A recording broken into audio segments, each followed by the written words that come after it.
안녕하세요. 출발한 증시와이드의 최리나입니다. 5월 마지막 거래일 제법 큰 폭으로 밀렸던 뉴욕 증시가 6월 첫 거래일 깔끔하게 반등하면서 출발을 해주었습니다. 하지만 내용은 그렇게 좋지는 않았던 것 같아요. 중국에 이어서 미국의 제조업 지표도 좋지 않았습니다. ISM 제조업 지수 4년 내 최악이었다고 하는데 재미있는 것은 이러한 지표 부진 때문에 양적 완화가 유지될 수밖에 없을 것이라는 분석이 잇따르면서 뉴욕은 올랐고 유럽 증시는 그대로 지표를 안 좋게 받아들이면서 빠지고 말았습니다. 지표의 방향성도 없는데 해석도 가지각색인 것 같습니다. 자, 유럽과 뉴욕 증시 마감 상황부터 챙겨보겠습니다. 네, 간밤 영국과 프랑스, 독일 증시가 0.7에서 0.8%가량 밀리는 등 유럽 증시는 하락 마감했습니다. 미국과 중국의 제조업 지표의 잇단 부진 소식이 글로벌 성장 둔화 우려를 낳았기 때문입니다. 한편 미국의 뉴욕 증시는 6월 첫 거래일 제조업 지표 부진에 양적 완화 지속 기대감이 다시 부활하며 반등했는데요. 다우는 0.9, S&P 500은 0.6, 나스닥은 0.27% 올랐습니다. 미국의 지난 5월 ISM 제조업 지수가 49를 기록해 2009년 6월 이후 가장 저조했습니다. 한편 미국의 지난 4월 건설 지출도 시장 전망치를 밑돈 것으로 나타났는데요. 전월 대비 0.4% 증가했는데 시장 전망치 0.9% 증가에 못 미쳤습니다. 이 같은 지표 부진에 달러는 약세를 보였고 엔달러 환율은 장중 한 달 만에 99엔 선을 밑돌았습니다. 데니스 로카트 애틀랜타 연준 총재가 연준이 당장 6월 FOMC에선 어렵겠지만 올 하반기 어느 시점이 되면 자산 매입을 축소하게 될 것이라고 전망했습니다. 아울러 존 윌리엄스 샌프란시스코 연준 총재도 올 여름쯤에 양적 완화 규모를 줄인 뒤 연말까지 이를 완전히 종료할 가능성이 있다고 전망했습니다. 한편 지난 4월 주춤했던 미국의 자동차 판매가 5월엔 회복세를 보였습니다. 특히 미국을 대표하는 자동차 빅3와 일본 업체들이 높은 성장세를 주도했는데요.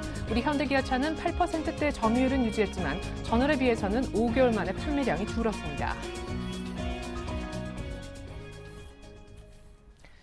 네, 전일 4거래일 만에 종가상 2,000을 반납했던 코스피. 간밤에 뉴욕은 괜찮았는데요. 지표 부진이 오히려 약이 됐지요. 우리 증시 분석에 앞서 저희가 준비한 소식부터 보여드립니다.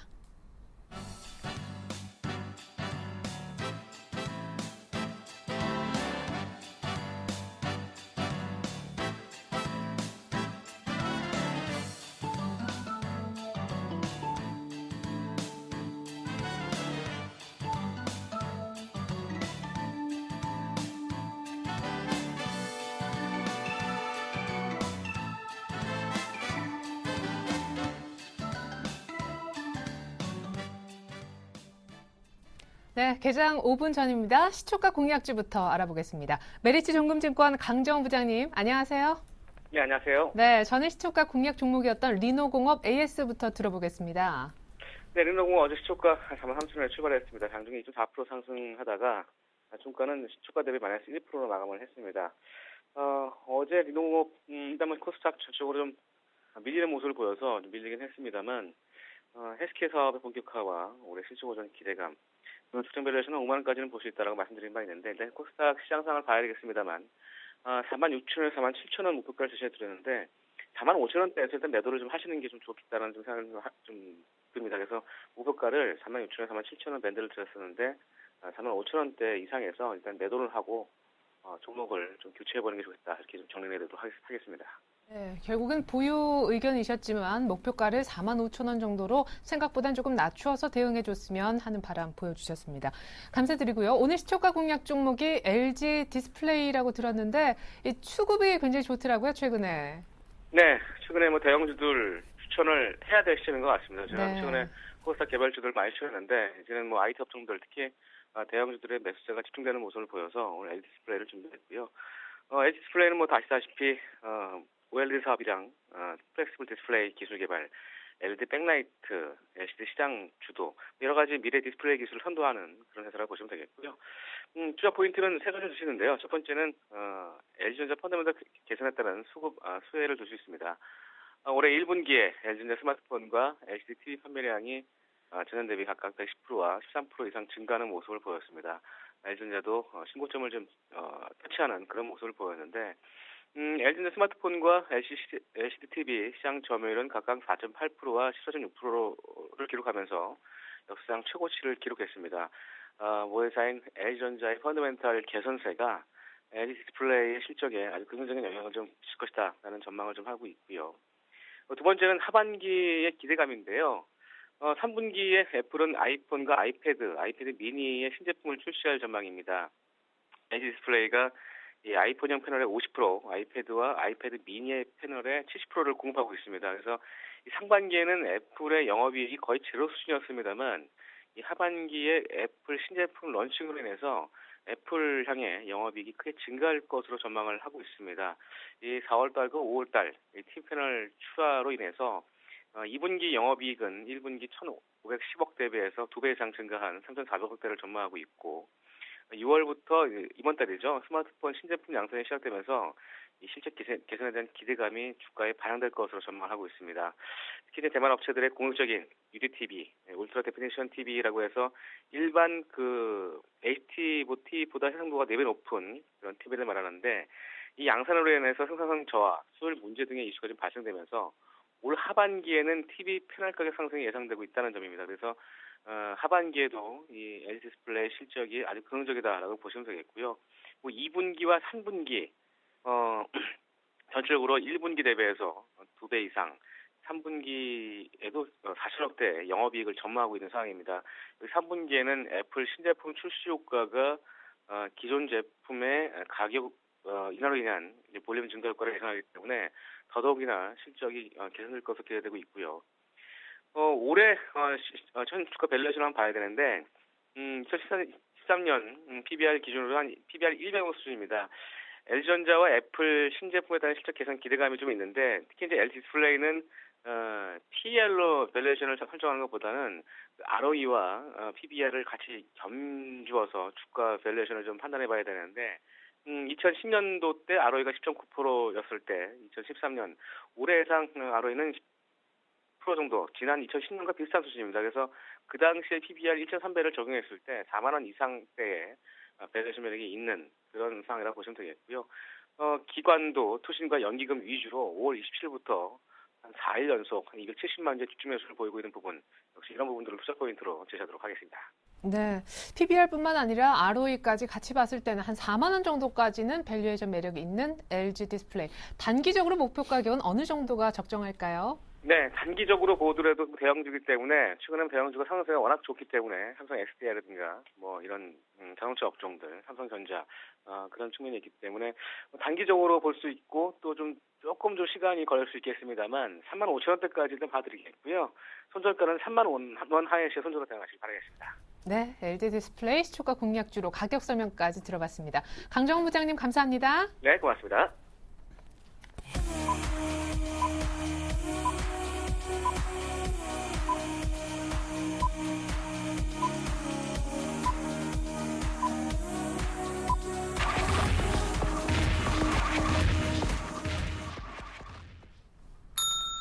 네, 6월 4일 화요일 우리장 열렸습니다. 한밤에 미국에서 제조업 지표가 부진했습니다. ISM 집계 결과 4년 내 최악이었다고 하는데 앞서 중국 쪽에서도 제조업 지표는 좋지 못했습니다. 하지만 결과적으로 뉴욕은 역시 지표가 부진하자 양적 완화는 유지될 것이란 해석이 잇따르며 반등했는데요. 우리 증시도 전일 종가상 2,000은 반납했지만 오늘 다시 되찾을 수 있을지도 관심입니다. 외환 시장의 영향력도 오늘 좀 점검이 필요할 텐데 그 얘기 한번 나눠보도록 하겠습니다. 출발 상황 상세하게 분석해 주시기 위해 두 분의 전문가가 나와주셨습니다. 우리 유스탁의 유창희 대표님 그리고 골든이글 투자자문의 정태근 팀장님 만나보겠습니다. 안녕하세요. 안녕하십니까. 네, 저는 사실 투신권의 매물도 상당했었고 외국인까지 같이 좀 변심하면서 코스피가 2,000을 내주었었는데 오늘 수급 그리고 출발 상황 궁금합니다. 네, 일단 뭐 지금 코스피 시장 자체가 해외 증시 영향으로 인해 가지고 상승세로 출발을 하고 있습니다. 그래서 약간 2,000포인트 약간 모자른 1998.84포인트에서 지금 시작이 형성되고 있는데 일단 오늘은 차트적으로 봤을 때 결국에는 뭐 어찌됐든 결과론적으로는 이제 지난주 수목금 3일천하 2,000포인트 위에서 마감이 된 게 3일 만에 이제 다시 2,000포인트 아래로 이제 마감이 됐죠, 어저께. 그래서 오늘 다시 2,000포인트 이상에서 마감할 수 있는지 여부를 좀 체크하셔야 된다. 그렇다면은 지난 4월 중순부터 이어져 오던 계단식 상승을 계속 유지하면서 추세를 보이면서 올라갈 수 있다라는 기대감이 작용할 수 있다라는 거 충분히 예상해 볼 수 있다고 생각하고요. 뭐 꼭 2,000포인트를 회복 못 시킨다고 하더라도 항상 말씀드렸다시피 갭 상승이 나오고 갭을 메꾸지 않고 뭐 양봉이라든지 양도지로 마감하는 게 오히려 시장에 더 수급적으로나 모양이 더 좋은 것이다라고 말씀드렸던 거 상기하시면서 오늘 시장 대응하셨으면 좋겠고요. 시가총액 상위 종목을 좀 보신다면 일단 전체 종목, 모든 종목이 대부분 고른 상승세를 보여주고 있습니다. 삼성전자 어저께 조금 155만원대까지 갔다가 장 막판에 이제 어떻게 보면 일본 증시 영향일 수도 있겠지만 어쨌든 상승폭을 다 줄여가지고 혼조세로 마감했던 부분들이 오늘 다시 155만원대로 올라올 수 있는지 여부 좀 체크하셨으면 좋겠고요.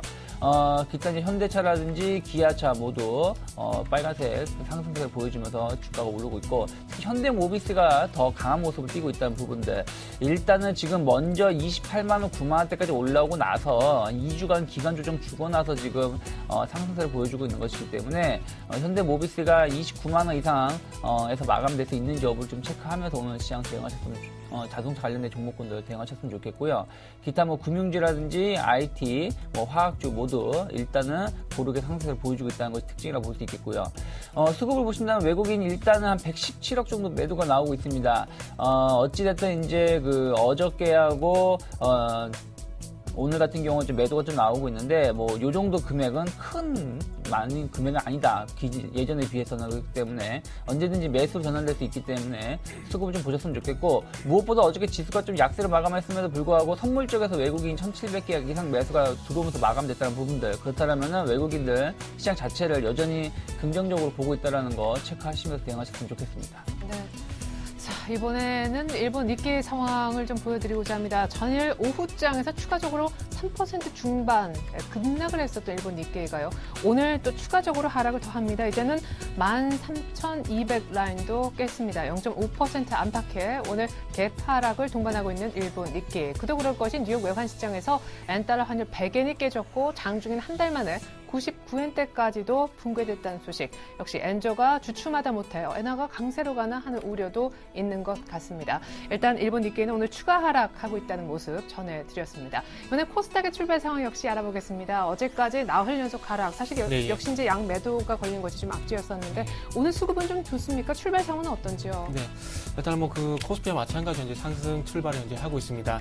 어저께 조금 하락폭이 상당히 컸었죠. 1.4% 넘는 하락세 좀 보여주다 보니까 570선까지 이탈을 하게 되면서 4일 연속 하락 마감을 했습니다. 자, 그래서 오늘 쪽에서 반등이 좀 상당히 중요한 포인트가 좀 될 것 같은데요. 일시적인 어떤 그 4일의 어떤 하락이 나왔기 때문에 일시적인 반등은 나올 수가 있습니다. 근데 이 상승세가 추세를 돌려줄 만한 어떤 강력한 양봉으로 이어지지 않게 된다면은 조금 소대 말씀을 드렸듯이 좀 일시적으로 마무리가 될 가능성이 상당히 좀 클 것 같습니다. 자, 어제 1.4% 하락했던 코스닥 지수 같은 경우에 오늘은 0.28% 571.01포인트 현재 출발을 하고 있습니다. 자, 570포인트를 회복을 하게 되면서 현재 상승 출발을 하고 있는데요. 오늘 과연 상승세를 조금 상승폭을 좀 늘리게 되면서 5일선까지 바짝 회복하는 그런 흐름이 나오기가 중요하기 때문에 오늘 시장 쪽에서 수급이 과연 돌아올 것인가 이 부분을 좀 중점적으로 좀 체크를 하시는 게 좀 좋을 것 같습니다. 자, 그러면서 수급도 한번 좀 살펴보도록 할게요. 수급 한번 연결해서 보게 된다면은 서두에 말씀을 드렸듯이 전일 수급은 좀 상당히 좋지가 않았었습니다. 외국인들이 130억 정도 매도가 있었고요. 그리고 기관 쪽에서 278억 정도 매도가 있었는데 이 두 주체가 매도를 하다 보니까 아무래도 코스닥 시장이 전체적으로 흔들릴 수밖에 없습니다. 그렇기 때문에 서두에 말씀을 드렸듯이 수급이 돌아온지 좀 보자고 말씀드렸는데요. 아침 쪽 같은 게 조금 긍정적으로 현재 수급이 전개가 되고 있습니다. 외국인이 24억 정도 매수를 하고 있고요. 그리고 개인이 2억 정도 매수를 하고 있습니다. 단지 그 기관 쪽에서 금융투자 섹터에서 매도가 좀 출회가 되고 있는데 24억 정도 매도 출발을 하고 있다는 부분들이 조금 악재라 좀 봐야 될 것 같은데요. 그렇다면은 오늘 개인들 좀 눈치 보기 장세가 좀 연출이 되게 되면서 외국인과 어떤 기관의 수급 대결 구도가 좀 전개가 좀 될 것 같습니다. 그래서 어느 쪽 힘이 더 강해지느냐에 따라서 어떤 지수의 방향성은 좀 결정이 되지 않겠나 이렇게 좀 말씀 한번 드려보고 싶습니다. 자, 그러면 시가총액 상위 종목들 연결해서 좀 보게 된다면 자, 서울반도체가 1.45% 그리고 SK브로드밴드가 0.2% 태용이 0.44% 그리고 태광이 1.84% 정도 현재 강세 출발을 하고 있는 부분이 특징적이고요. 반대로 셀트리온이 마이너스 0.27%, 동서가 마이너스 0.18%, OCI 머티리얼즈가 마이너스 0.3%, 성광밴드가 마이너스 0.7%, GS 홈쇼핑이 마이너스 0.7% 정도 현재 하락 출발을 하고 있습니다. 네. 이번에 외환시장 상황 알아보겠습니다. 지금 원달러 환율이 급락하고 있는데요. 지금 1,120원까지 위협하고 있다고 합니다. 곧바로 KB 외환수화물로 장소를 옮깁니다. 정경팔 팀장님 안녕하세요. 네, 안녕하세요. 네, 전 방위적인 달러와 약세 역시 지표 부진 때문일까요? 네, 그렇습니다. 오늘 서울 외환시장은 어제 종가 대비 1원이 하락한 1,127원에 개장했는데요. 개장 직후 1,120원 50전까지 하락했고요. 지금 현재는 1,120원 80전에 거래가 되고 있습니다. 환율이 이처럼 하락 출발한 것은 지난번 발표된 미국의 5월 제조업 지수가 부진하게 나왔기 때문입니다. 미국의 5월 제조업 지수는 시장 예상치인 50.7보다 하락한 49를 기록했는데요. 제조업 지수가 확장과 수축의 기준점인 50보다 낮은 수치를 기록하면서 지난 2009년 6월 이후 최저 수준을 기록했고요.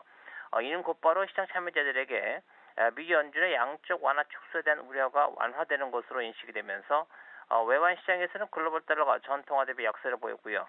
증시와 상품 등 위험 자산 시장이 강세를 보였습니다.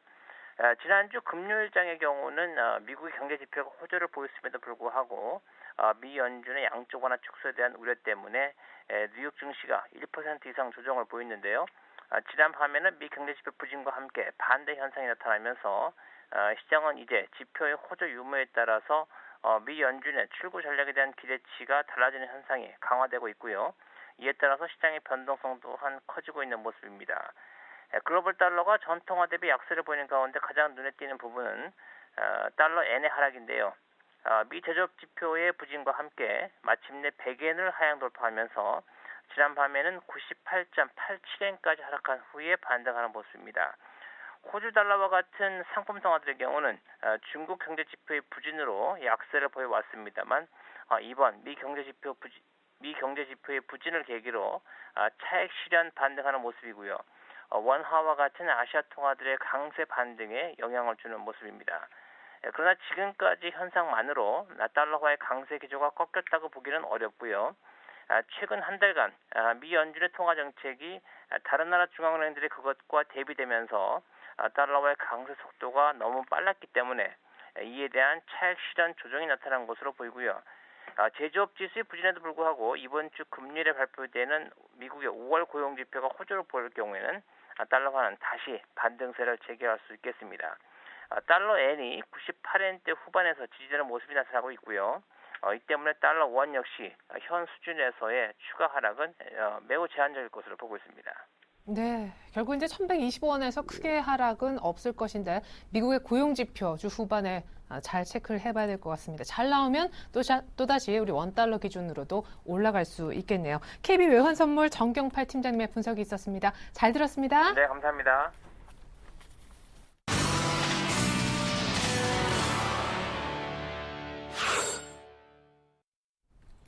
네, 코스피 오늘 아침에도 거의 2천 잠깐 보여줍니다. 일단 양시장 모두 빨간불이고요. 코스피에는 기관의 매수가 그리고 코스닥에는 외국인의 개인의 매수가 더해지고 있는 아침입니다. 이번엔 고스트의 작전 타임 들어보시겠는데요. 오늘 만나보실 고수는요. 샘플러스에 계시는 정재훈 멘토님이 되겠습니다. 멘토님 안녕하세요. 네, 안녕하십니까. 네, 오늘 어떤 작전 세워볼까요? 예, 일단 이제 1분기 실적이 얼추 마무리가 됐습니다. 그리고 난 이후에 이제 공백 기간이 좀 남아있는데요. 네. 이제는 차별화와 변동성에 좀 대비를 해야 될 것 같습니다. 일단 대외적인 변수가 시장에서 이제 민감하게 좀 노출이 될 수 있는 구간이다라고 좀 보시면 좋을 것 같습니다. 일단 6월달 증시는 일단 변동성이 큰 한 달이 좀 될 수가 있다라고 좀 보시는 게 좋을 것 같고요. 이 부분들에 대한 원인을 좀 살펴보게 되면 2분기에 대한 실적의 전망들이 좀 나오고 있는데요. 실적에 대한 전망이 업종별로 좀 차이가 크다라는 부분들입니다. 대부분 이 상장 기업들의 그 실적 추이를 좀 보게 된다면 실적의 약 4분의 3 정도가 IT와 좀 자동차 쪽에 좀 쏠림이 있는 그런 모습들입니다.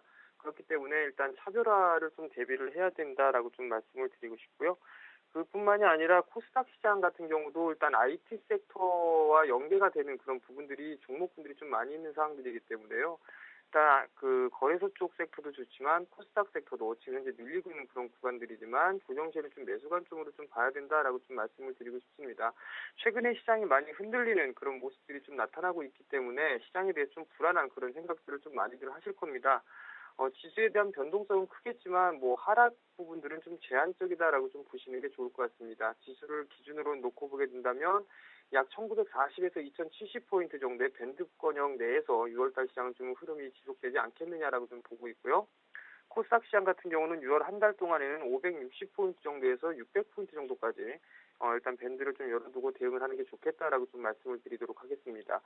수급적인 측면을 좀 보게 된다면은 거래소 쪽 같은 경우는 기관 쪽과 외국인 쪽에서의 매수세가 좀 유입이 되고 있는 그런 모습들입니다. 최근 이 소폭이지만 외국인들이 이거래일제 매도가 현재 진행하고 있는 그런 모습들이 나타나고 있고요. 코스닥 쪽 같은 경우는 지금 외국인 쪽과 기관 쪽에서의 매도세가 일단 5거래일 연속적으로 좀 나타나고 있는데요. 지난 금요일 시장 때를 좀 보게 된다면 시간 외 거래에서 일단 매도의 물량들을 다시 걷어들이는 그런 모습들이 좀 나타나는 그런 경우들을 봤을 때는 코스닥 시장도 이제 반등권역으로 좀 진입을 하고 있는 과정이다라고 좀 보셔도 좋을 것 같습니다. 결국은 시장은 눌림을 조정을 좀 주게 된다면은 매수 포인트를 좀 잡아야 된다 말씀을 드리고 싶고요. 양봉 매수를 하는 것보다는 음봉이 떨어질 때 그때 매수 포인트를 좀 잡는 게 좋겠다라고 좀 말씀을 드리고 싶습니다. 자, 오늘 제가 제안을 해드릴 종목은요. 일단 IT 부품 섹터에 있는 종목군들입니다. 이라이콤을 좀 준비를 했었는데요. 이라이콤에 대한 투자 포인트는 삼성전자에 대한 중저가 스마트폰이나 태블릿 PC에 대한 확대가 수혜가 된다라는 부분들입니다. 일단 1분기 실적이 그렇게 썩 좋지가 않기 때문에 주가 수준은 좀 미미한 그런 모습들이 좀 나타났었는데요. 2분기 때부터 실적에 대한 모멘텀이 좀 부각될 전망이다라고 좀 보셔도 좋을 것 같습니다. 현재 이 백라이트 시장에서 시장 점유율 3위를 좀 기록하고 있는 기업인데요. 어느 정도 이제 시간이 지나가게 된다면 시장 점유율 1위까지도 넘볼 수 있는 그런 기업이다라고 좀 보시는 게 좋을 것 같습니다. 여전히 이 가격적인 메리트는 상당히 좀 좋다라고 좀 보셔도 좋을 것 같고요. 2분기보다는 3분기 때 실적이 좀 좋은 상황들이기 때문에요. 이런 업종은 단기적인 시각뿐만 아니라 중기적인 시각으로 좀 봐야 된다라고 좀 말씀을 드리고 싶습니다. 가격적인 좀 전략을 말씀드리도록 하겠는데요. 지금 현재 18,600원에 좀 거래가 되고 있는 그런 모습들입니다. 일단 정고점권역, 박스권역을 좀 돌파 시도가 나올 수 있는 그런 사항들인데요. 매수 포인트는 일단 조금 낮게 잡아드렸었는데요. 18,000원권역을 좀 잡아드렸었는데요. 지금 현재 가격부터는 충분히 매수 가능하다라고 좀 말씀을 드리고 싶습니다. 목표가로는 21,000원을 좀 제시를 해드리도록 하겠고요. 손절가는 17,000원을 제시를 해드리도록 하겠습니다. 네, 2분기 실적 모멘텀도 있지만 저평가 매력까지 함께 갖춘 이라이콤 가격대까지 설명 들어봤습니다. 지금까지 샘플러스 정재훈 멘토와 함께한 작전 타임 들어보셨고요. 계속해서 출발 키포인트 브리핑이 이어지겠습니다.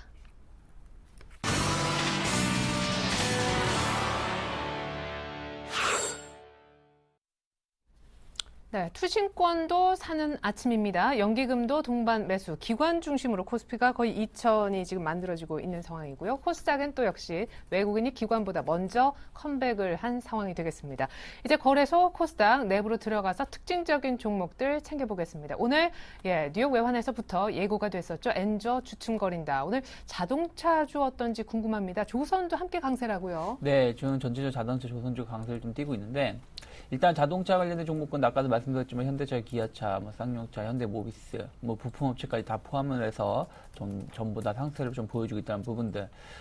특히 이제 현대차 같은 경우 보신다면 지금 어찌됐든 18만 원대에서부터 21만 원대까지 조정 없이 강하게 올랐다는 부분도 어떻게 보면 쌍바닥으로 지금 거의 W자로 좀 올라오고 있기 때문에 일단 추가적인 상승 좀 제한이 걸릴 수 있을 거예요. 하지만 일단 이 상승세가 유지가 된다라면은 한 22만 5천 원대까지도 올라올 수 있다는 부분도 열어놓으셨으면 좋겠고요. 기아차 같은 경우 오히려 그 고점을 돌파를 시켰죠. 저항대 5만 7천 원을 돌파시키면서 올라오고 있다는 부분들. 하지만 역시 한 6만 원 이상으로 가게 되면은 추가 상승에는 조금은 제한이 걸릴 수 있다라는 거. 일단은 국내 내수 수요는 계속 감소를 하고 있지만은 해외에 수요가 여전히 증가세가 유지가 되고 있기 때문에 그로 인한 기대감, 또 일본 증시 혹은 일본 엔화에 대한 상대적 어떤 이제 그 적응 완료 이런 부분 기대감 작용했던 부분들 좀 바라보셨으면 좋겠습니다만은 조금 가도 많이 올라왔던 부분들도 염두에 넣어야 되지 않을까 생각을 하고 있고요. 몇 번 말씀드렸습니다만 쌍용차가 지금 추세를 고점을 돌파시키려고 하고 있다는 부분들 8,900을 돌파가 된다면 신고가 행진을 연출하면서 유일하게 이제 국내 시장에서 점유율이 늘어나고 있는 게 쌍용차밖에 없기 때문에 여기에 대한 턴어라운드에 대한 기대감 또 이제 인도 그 회사의 유상증자 자금도 유입이 됐기 때문에 새로운 신차 연구 개발에 대한 기대감을 작용하고 있고 특히 제 기억이 맞다면 한 10년 만에 SUV 강세가 지금 다시 시장에 불어 닥치고 있다는 부분들 그렇다면은 결국엔 쌍용차가 큰 수혜를 입을 수 있다는 부분들 같이 열어놓고 좀 시장을 보셨으면 좋겠다라는 거. 부품업체는 뭐 현대모비스 아까 말씀드렸다시피 오늘 29만 원대에 안착한지 여부 좀 지켜보셨으면 좋겠고, 조금 우려감이 있었죠. 성우하이텍 같은 경우가 이제 뭐 기관 투자자의 좀 배신이 좀 작용하면서 이틀 동안 급락이 나온 다음에 오늘 한 3%대 반등이 나오고 있는데, 일단 15,300원 이상 안착할 수 있는지 여부를 좀 체크하시면서 다른 부품들도 좀 지켜보셨으면 좋겠고요. 조선주가 이제 반등을 많이 보여주고 있습니다. 현대중공업, 삼성중공업, 대우조선해양 모두 다 한 2에서 3%대 고른 상승세를 보여주고 있고요. 일단 벌크선이라든지 신조선가의 상승세, 또 어쨌든 우리나라의 조선 업종에 대한 경쟁력이라든지 해외 플랜트에 대한 기대감이 계속 작용을 하면서 오래간만에 이들 업종군들 좀 강하게 올라오고 있다는 부분들. 하지만 아직까지는 일단은 뭐 삼성중공업 차트도 마찬가지고요. 대우조선 해양 차트 역시 마찬가지고요. 전체적으로 아직은 추세를 돌파시키지 못하고 있다는 부분들. 일단은 대우조선 해양 같은 경우는 한 27,000원 이상, 27,000원에서 28,000원 이상 올라가야 된다는 부분들. 삼성중공업 역시 마찬가지로 한 35,000-6,000원 이상 거기가 돌파가 돼야지 추세가 좀 전환이 되었다라고 볼 수 있고, 계속 말씀드리지만 삼성중공업, 대우조선해양이 대장주고요. 기타 이제 현대중공업이라든지 현대미포조선 뭐 이런 종목군들이 후발주로 따라오고 있기 때문에 삼성중공업이나 대우조선해양이 얼마나 더 힘을 내면서 올라갈 수 있는지 여부를 체크하셨으면 좋겠고, STX그룹은 다행스럽게 오늘 좀 반등을 보여주고 있습니다. 하지만 어저께도 정태근 팀장님께서 말씀하셨지만 STX그룹은 반등 준다고 해서 매수하신다는 건 상당히 좀 위험할 수 있다는 거 체크를 하셨으면 좋겠습니다. 네, 감사합니다. 이번에는요, 코스닥 쪽으로 가서 특징주 알아보겠습니다. 오늘 아침에 검색어 1위여서 제가 깜짝 놀랐었는데, 젠백스 역시 예상대로 하한가, 그것도 점 하한가에 좀 들어가 있습니다. 최장한 백신 임상 3상 실패, 역시 대단한 네. 악재. 오늘 전반적으로 바이오주가 다 부진한 것 같아요. 예. 일단 뭐 젠백스가 가장 큰 원인인 것 같아요. 네. 지금 그 코스닥 하락 업종도 보게 된다면 그 코스닥 제약 업종도 상당히 큰 폭의 이제 하락을 하고 있는데 젠백스가 좀 주도를 하고 있습니다. 일단 젠백스 그 췌장암 임상 3상 실패했다는 소식이 나왔는데요. 우리가 잘 알고 있는 스티브 잡스 같은 경우에도 췌장암으로 사망을 했고요. 그리고 췌장암 같은 경우에 걸렸을 경우 치사율이 99%라고 합니다. 그래서 그만큼 불치병이라서 좀 봐야 될 것 같은데, 젠백스 같은 경우는 월봉 차트 좀 보면서 말씀드릴게요. 젠백스 같은 경우에 임상 그 췌장암 임상의 어떤 백신 얘기가 췌장암에 대한 임상의 소식이 나오게 되면서 2010년부터 상당히 가파르게 올라왔습니다. 5,000원에서 45,000원까지 거의 9배 정도 가파르게 올라왔었는데요. 이때 당시 젠백스 올라왔던 이유가 잘 아시다시피 췌장암 임상에 대한 소식이 나오게 되면서 신약 개발 기대감으로 인해서 상당히 많이 올라갔다는 겁니다. 근데 이런 기대감으로 올라갔던 주가가 임상 실패로 이어지게 된다면 당연히 주가는 꺾일 수밖에 없는 부분이 될 수밖에 없겠죠. 어떻게 본다면 췌장암 백신 하나로 주가가 9배 정도 올라갔다 보시면 될 것 같아요. 그래서 오늘 어떻게 본다면 오늘 점 하한가로 진입한 것이 특히나 이상하지 않다고 좀 보셔야 될 것 같습니다.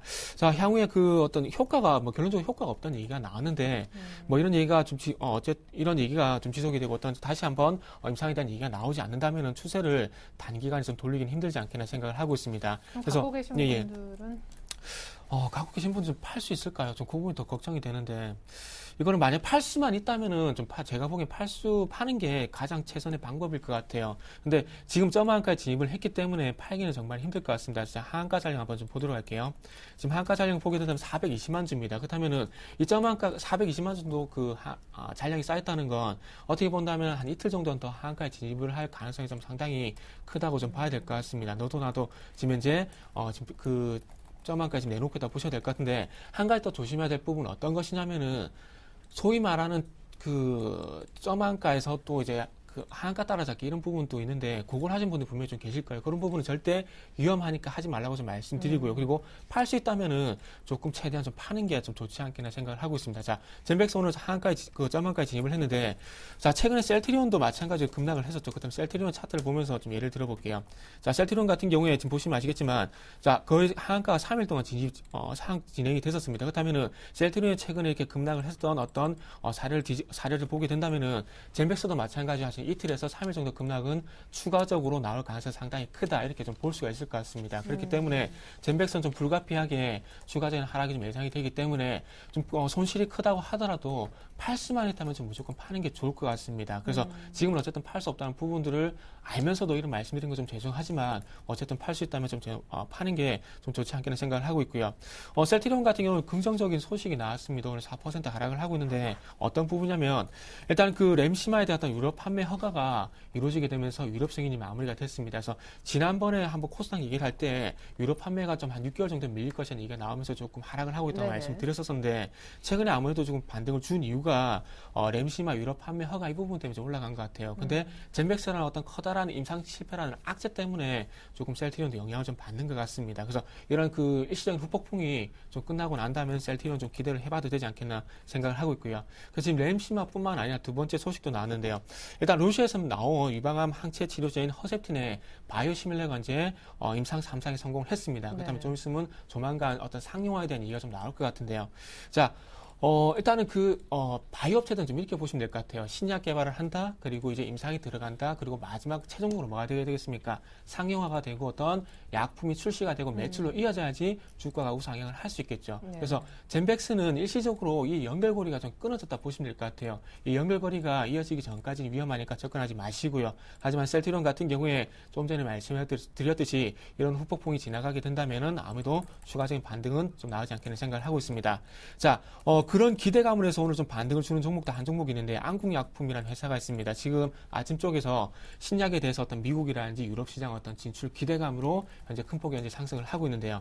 1차적으로는 국내 한정이 됐던 매출이 해외 쪽으로 넓히게 되면서 추가적인 매출의 발생에 대한 기대감이 크다. 이렇게 보셔야 될 것 같은데, 자, 이 회사가 2012년 기준으로 해서 한 해 매출이 1,200억 정도밖에 안 됩니다. 근데 오늘 나온 얘기를 보게 된다면은 지금 현재 신약 개발하고 있는 부분이 있는데 이 신약이 만약에 상용화 됐을 경우에 로얄티만으로도 연 최대 4,350만 달러 정도 된다고 합니다. 그렇다면은 하나로 계산해 보게 된다면은 450억이 넘는 금액이 될 수가 있겠죠. 그렇다면 한 해 매출의 3분의 1 이상이 라이센스 수료 들어오고요. 그리고 상용화 됐을 경우에 해외 판매를 통해서 5천억대의 어떤 제품이 출시가 될 것이라고 합니다. 그렇다면 만약에 이 부분은 기대감이라 좀 봐야 될 것 같은데 만약에 이게 기대감처럼 반영이 되게 된다면은 매출도 지금 이제 5배나 뛰어넘는 그런 기대감이 반영이 된다는 거예요. 그렇기 때문에 지금 누가 보더라도 이거는 호재가 될 수밖에 없는 뉴스가 될 것 같습니다. 그래서 오늘 안국약품이 상한가에 간 이유는 누가 보더라도 좀 당연하다 봐야 될 것 같아요.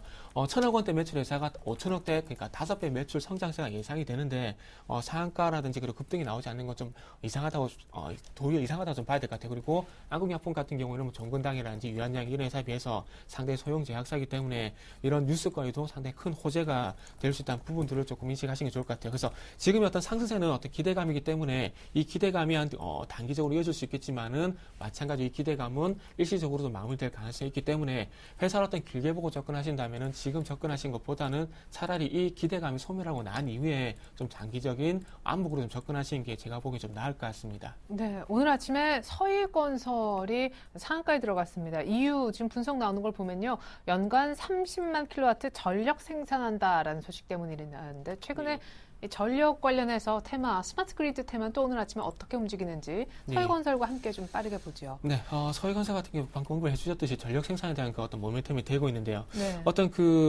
그러니까 말 그대로 쉽게 말씀드리면은 일단은 그 쓰레기 매립장에서 쓰레기를 태우게 되면 거기서 열이 발생하게 되면서 그거로 인해서 대체 에너지를 이제 생산을 하는데 지금 부산, 제주도 이렇게 5곳의 대체 에너지 발전소를 현재 건립을 했습니다. 기존에 우리가 잘 알고 있는 회사는 SK 그리고 GS가 있죠. SK 같은 경우는 SK ENS를 통해서 천연가스 발전소가 있고요. 그걸 전력 생산하게 되면서 한국전력 공급을 하고 있는데요. 지금 서희건설 같은 경우도 지금 최근에 전력 어떤 대란의 얘기가 나오게 되면서 연간 한 30만 킬로와트 큰 건 아닙니다. 큰 건 아니고 우리나라 전체 생산량의 한 0.5% 정도 크진 않습니다. 근데 중요한 것은 이런 대체 전력 생산으로 인해서 매출 기대감이 있다는 그런 기대감, 그리고 앞으로도 마찬가지로 어떤 대체 에너지 생산을 확대해 나가게 되면서 전력 생산을 꾸준히 늘려나가겠다는 이런 부분들이 가장 큰 모멘텀이 되는 것 같아요. 그래서 서희건설 같은 경우도 오늘 마찬가지로 상한가에 이미 진입을 했죠. 그래서 이런 뉴스가 조금 개인들이 접근하실 수 있는 그런 힌트를 좀 되면서 좀 나오면 좋을 텐데 이 부분들 삼성도 오늘 아침 쪽에 나오게 되면서 이미 상한가에 진입을 해버렸고요. 그래서 이것도 마찬가지로 어떤 기대감으로 인해서 오늘 상한가 뭐 장후반까지 이어지게 된다면 내일 쪽까지도 급등 흐름이 나올 가능성이 있을 것 같아요. 그래서 이 종목도 접근할 수 있다면은 가장 좋은 부분은 접근하는 게 가장 좋겠죠. 하지만 접근은 어렵습니다. 그런 부분을 좀 인정을 하시고 이 회사도 이제는 어떤 이런 부분을 좀 보세요. 기존의 어떤 건설 사업 외에도 신사업이 이제 추가가 됐다. 그렇다면 이제는 지금은 기대감이지만 앞으로는 이런 매출이 반영이 될 가능성이 상당히 크다. 그렇다면은 이런 기대감들이 일시적으로 급등이 나오지만은 앞으로도 안정적으로 상향이 될 가능성이 있기 때문에 앞으로 한번 노려보자. 이렇게 좀 말씀드릴게요. 그러면서 옴니 시스템 대표적 스마트 그리드 한번 봐야 될 것 같은데요. 최근에 어제도 그 유창희 대표님께서 말씀하셨는데 이건 좀 기대감을 봐야 될 것 같아요. 그리고 그 전주에 저도 말씀을 드렸던 부분이고요. 제일바이오라는 어떤 종목을 예를 들게 되면서 어떤 급등 흐름 좀 예를 드렸는데요. 오늘 윗꼬리를 좀 달게 되면서 추가적인 상승이 나올지 아니면 여기서 1차적으로 꺾일지 한번 지켜봐야 될 것 같은데 제가 보기엔 1차적인 시세는 좀 마무리가 되지 않았나 이렇게 좀 생각이 되고 있습니다. 지금 이제 윗꼬리를 달게 되면서 특징적인 부분은 위쪽을 보시면은 거래량이 상당히 많이 유발이 되고 있다는 겁니다. 네. 자, 상승을 할 때 거래량이 유발이 되게 되면서 올라가는 것은 그만큼 사주는 세력들이 많기 때문에 안정적으로 올라갈 수 있다고 해석을 할 수도 있지만은 좀 더 뒤집어서 생각을 해본다면은 많이 오른 상황 속에서 그리고 윗꼬리를 당한 상황 속에서 거래량이 유발이 된다는 것은 손바뀜 현상도 발생이 될 수 있다는 거 해석을 할 수 있기 때문에 상당히 조심해야 될 구간이 아닌가 좀 생각이 되고 있습니다. 그래서 어떤 조정을 이용한 어떤 매수 접근을 생각하신 분들은 제가 보기엔 어제와 오늘은 좀 아니지 않나 좀 생각, 추가적인 반등을 주더라도 오늘은 아니다 이런 생각이 좀 들고 있습니다. 그래서 전에 말씀드렸듯이 제일바이오라는 좀 차트를 좀 보게 되면서 어떤 조정을 한번 노려보시는 게 좋을 것 같아요. 그리고 스마트 그리드 어쨌든 결론적으로 마지막으로 말씀드리면은 이 부분은 어떤 기대감도 아니고요. 단순 테마라고 보시면 될 것 같아요.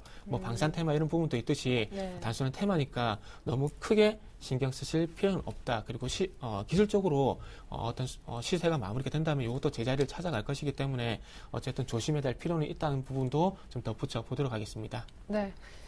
얘기를 듣는 순간에 코스닥은 하락 반전됐고 코스피도 상승폭이 줄고 있습니다. 의외로 니케이는 반등 쪽으로 방향을 바꾸었는데요. 원달러 환율은 1,120원을 드디어 깼습니다. 자, 이번엔 전일 수급 특징주 짚어보고 오늘장 조언까지 들어보겠습니다. 거래소에 외국인들이 전일 어떤 매매를 했는지.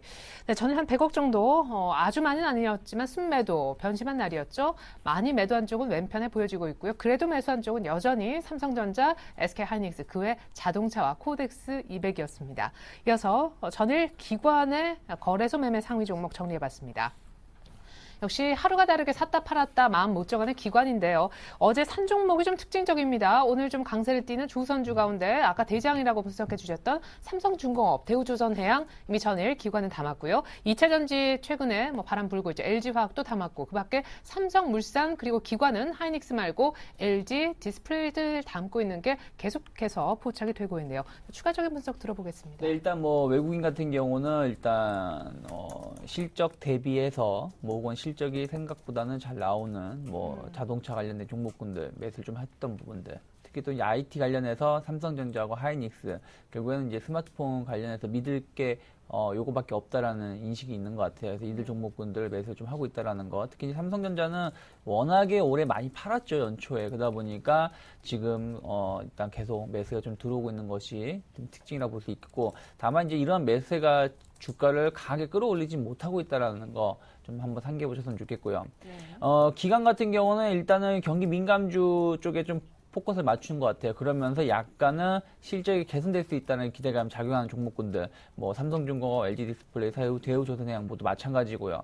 그리고 LG화학이라든지 삼성물산 같은 경우도 개별 종목, 그러니까 업황 자체가 회복은 못 되더라도 이들 종목 자체는 개별적으로 다른 기업에 비해서 좀 더 선방할 수 있다는 기대감 작용하고 있기 때문에 매수가 들어오고 있는데, 결국 이제 기관들의 매수가 들어오는 종목군들이 좀 더 강하다라는 거 상기해 볼 수 있다라는 거. 특히 삼성중공업이나 대우조선해양 같은 경우 혹은 LG디스플레이도 보신다라면 추세가 전환이 된다라면은 추가적인 상승도 열어놓고 대응하셔야 된다는 거 좀 지켜보셨으면 좋겠고요. 그럼 이제 우리도 슬슬 경기 민감주를 좀 사야 됩니까? 경기 민감주 좀 한 번쯤은 담아볼 필요는 있다고 생각을 하고 있어요. 그러니까 계속 말씀드리지만 아직까지는 현금을 막 늘릴 자리는 아니라고 생각을 하고 있습니다. 일단은 뭐 제가 봤을 때는 조금 조정이 나온다라면 매수 관점으로 대응하시는 게 좋을 것 같고요.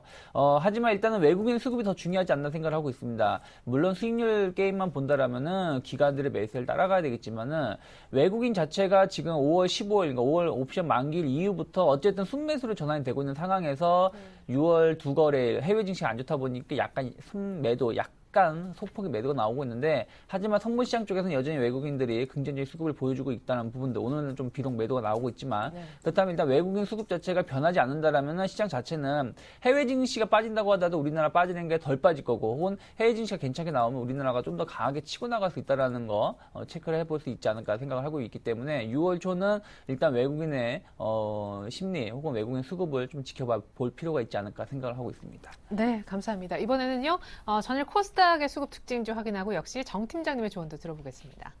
자, 코스닥 수급 특징주 역시 외국인들의 매매 상위 종목 나오고 있네요. 3일째 매도했죠. 전일도 한 150억, 140억 정도 순매도한 날이었는데 셀트리온 가장 많이 팔았습니다.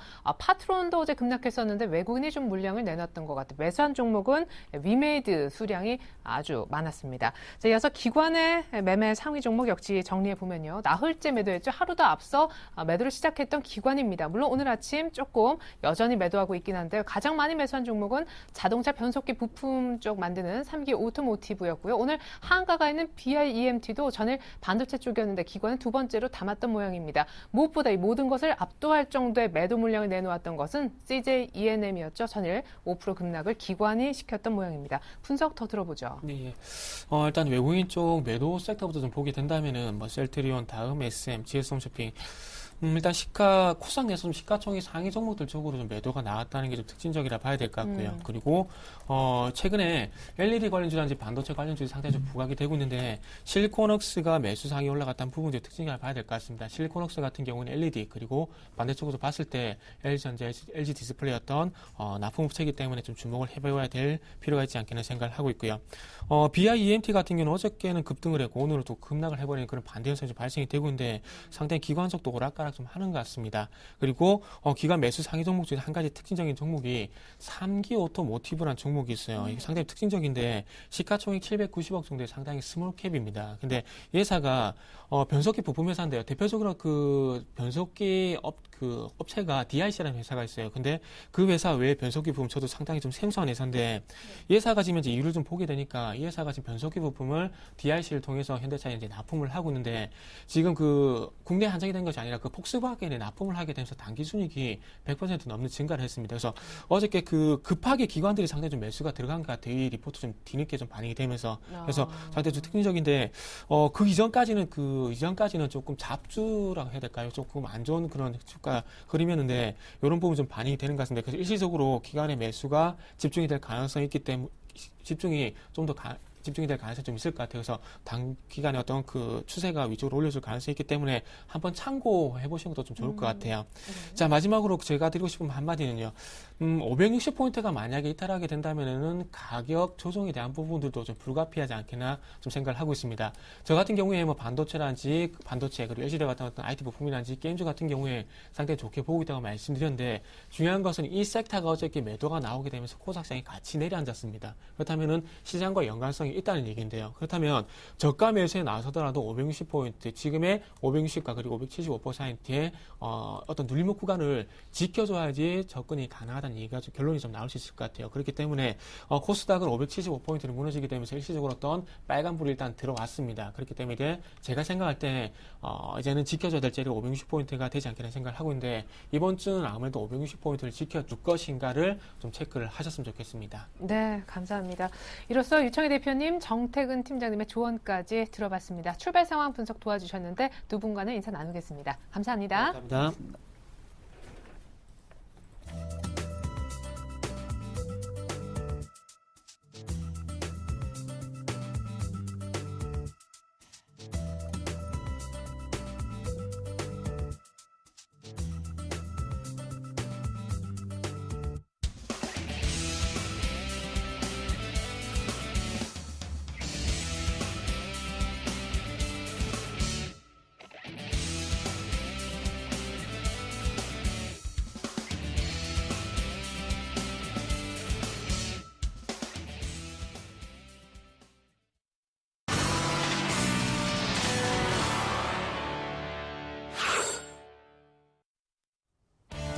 안녕하세요. 주식승천 AS센터 김혜영입니다. 이 시간에는 밤 10시에 방송되는 서울경제TV 간판방송 주식승천 멘토들의 포트폴리오를 확인하고요. 전일 관심주와 공약주 AS하는 시간도 함께 가져봅니다.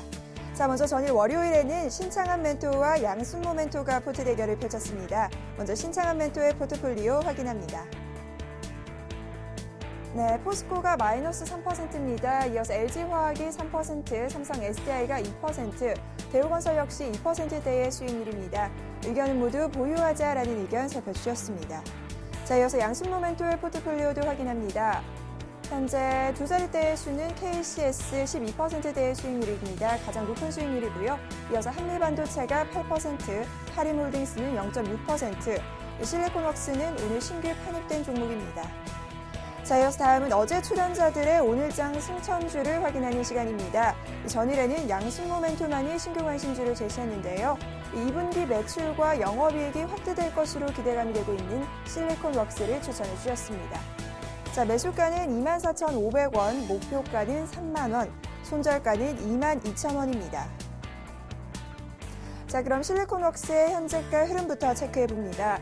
현재 1.57%의 오름세입니다. 25,800원에 거래되는 모습인데요.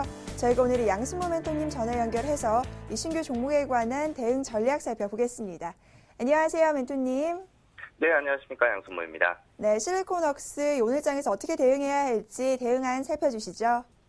네, 우선은 오늘 그 매수가의 자리에 들어올 줄 알고 좀 기다리고 있는 상황이었는데요. 갑자기 이제 저가 매수세가 좀 유입이 되면서 좀 1.57% 정도 지금 상승하는 모습을 좀 보여주고 있습니다.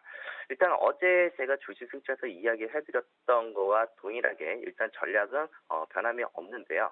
우리가 실리콘웍스라고 했을 때 평판, 디스플레이용 시스템, 반도체 부품, 제조업을 영위한다라고 이야기를 해드렸습니다. 최근 들어서 그 IT 부품뿐만 아니라 반도체 관련주들의 움직임이 크게 나타나지 않았음에도 불구하고 실리콘웍스는 코스닥의 약세에도 불구하고 좀 강한 흐름을 좀 보여주고 있다라고 이야기를 해드렸죠. 분명 여기에는 최근 4년 기준을 놓고 보았을 때 매출 성장이 꾸준하게 증가가 되고 있다라는 것이 좀 포인트로 보여지고요. 또 여기서 지금 이번 2013년도 1분기 기준으로는 매출 부진 때문에 애플의 아이패드 수요 둔화가 로 인해서 주가가 좀 하락세를 좀 보여주고 있다라고 설명을 해드렸는데요. 이미 이 부분은 시장에 다 반영이 되어졌다라고 보시는 게 맞을 것 같습니다. 결국 지금 2분기부터 매출액이 약 한 15% 정도 성장할 예정이라고 하고요. 또 영업이익은 한 50% 이상 증가가 될 것으로 좀 보여지는데 일단 왜 영업이익이 50% 이상 증가가 되느냐? 일단은 그 하반기부터 실적 개선이 뚜렷하게 나오는 그 이유는 일단 아이패드에 대한 신제품 효과가 상반기 대비 약 2배 이상 매출 증가를 좀 보여줄 것으로 좀 보여지고요. 또 분명히 1분기에서는 비수기이기도 했고 또 아이패드의 수요 둔화도 있었고 근데 이 부분들은 벌써 주가에 다 반영이 되어져 있기 때문에 지금 사실상 지금 자리는 상당히 좋다라고 보시는 것이 맞을 것 같습니다. 더불어서 지금 이 친구들이 약 한 2010년도에 상장이 됐었는데요. 공모가 기준으로 약 한 67,000원. 근데 10월 달에 무산 증자를 하면서 권리랑 마이너스 60%를 맞았으니까 실제 공모가 기준을 놓고 본다면 약 26,500원 선입니다. 결국 이 공모가로 회복될 가능성이 좀 높다라고 보여지고요. 만약에 지금 26,500원을 오늘 매수가를 주지 않고 넘어간다면은 오늘 종가 기준으로 26,500원 위에 있다. 그럴 경우에는 추격 매수는 하지만 그렇지 않을 경우에는 추격 매수하기보다는 오히려 제가 제시하였던 매수가 근접 구간대까지는 좀 기다리는 것이 좀 더 좋지 않을까라는 판단을 합니다. 결국 지금 목표가는 3만 원 여전히 유효하게 보고 있고요. 손절가가 22,000원인 만큼 좀 무리하게 추격 매수를 하기보다는 좋은 자리 그리고 제가 제시했던 매수가 근처에 온다면은 관심을 갖자라는 말씀 드려보도록 하겠습니다. 이상입니다. 네, 이 무리한 추격 매수보다는 제시해 주신 매수가 24,500원에 근접하면 이 매수 들어가 보자라는 말씀 살펴주셨습니다. 멘토님 오늘 말씀 감사합니다. 네, 감사합니다. 네, 저는 내일 이 시간 다시 찾아오겠습니다. 지금까지 주식승천 AS센터 김혜영이었습니다.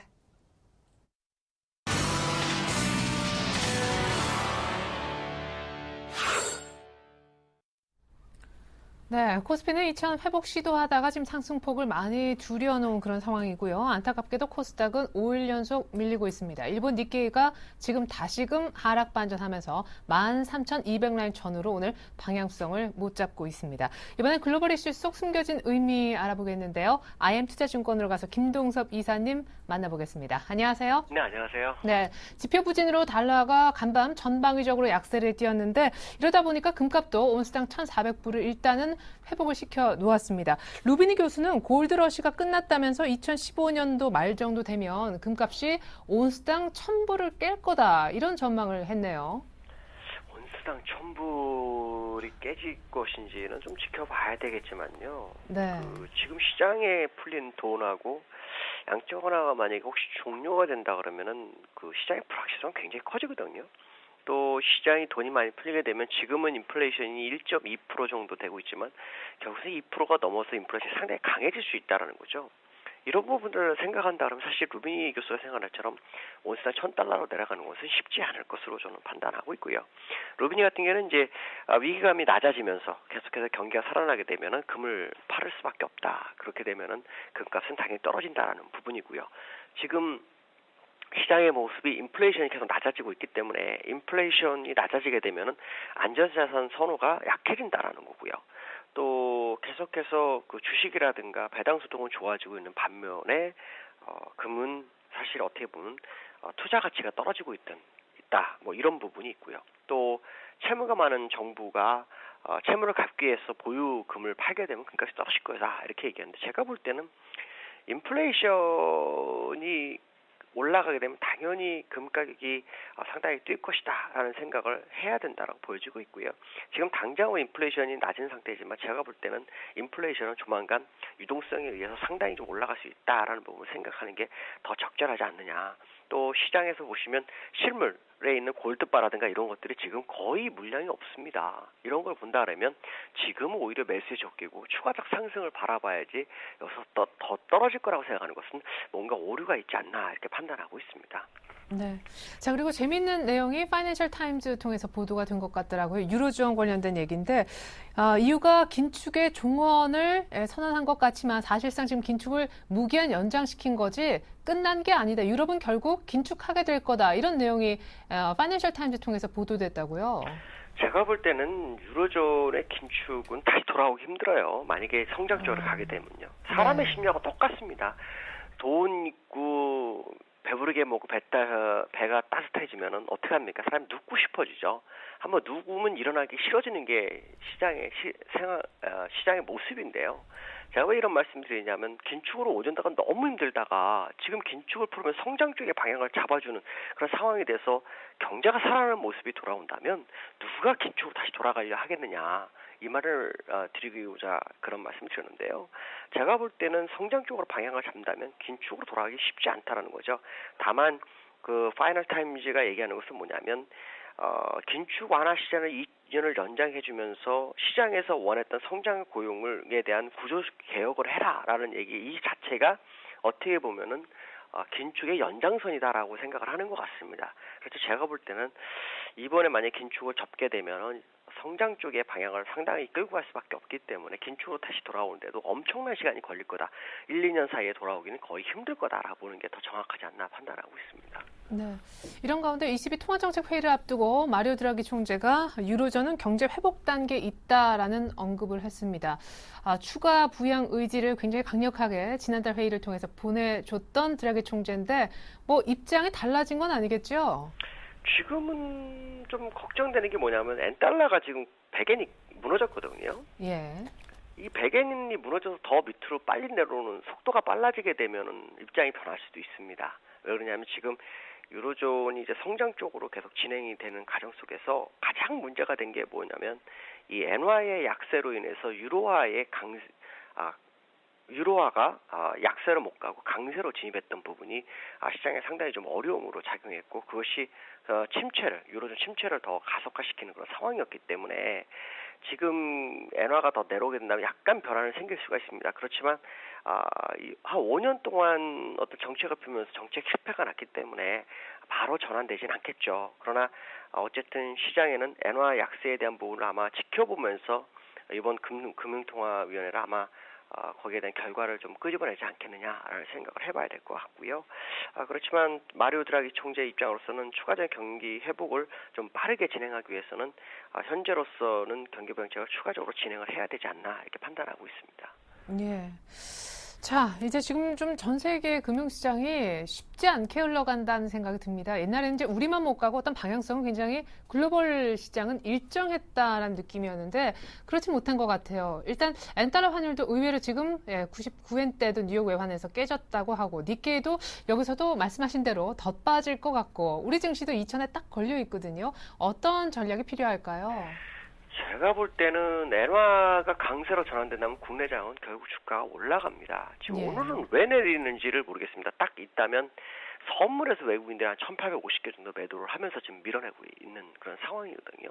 근데 이것은 뭔가 좀 오류가 있는 것이 아닌가라고 판단하는 게 지금 일본에서 자금이 상당히 지금 많이 빠져나가면서 들어간 곳이 5월 23일부터 31일까지 들어간 나라가 인도하고 우리나라밖에 없습니다. 우리나라에 한 6억 5천만 달러 들어왔거든요. 일주일 사이에 들어온 거죠. 그렇다면 계속해서 이탈 자금 우리나라에 들어올 수밖에 없는 그런 상황이고 엔화는 강세로 가는 상황인데 약간 흔들리는 모습은 이해할 수 없다. 결국 오후장에는 오늘 하락분을 다 되돌리고 새로운 방향을 제시하지 않겠나라는 생각을 한번 해봐야 되지 않겠나 말씀드릴 수 있고요. 제가 볼 때 2,000포인트는 사실 의미가 없습니다. 제가 볼 때 2,000포인트 그냥 지나가는 길목 정도로 바라보는 게 낫지 이게 강력한 저항대가 돼서 주가가 뭐 더 흔들리고 뭐 그런 상황은 아닐 거라고 판단하고 있습니다.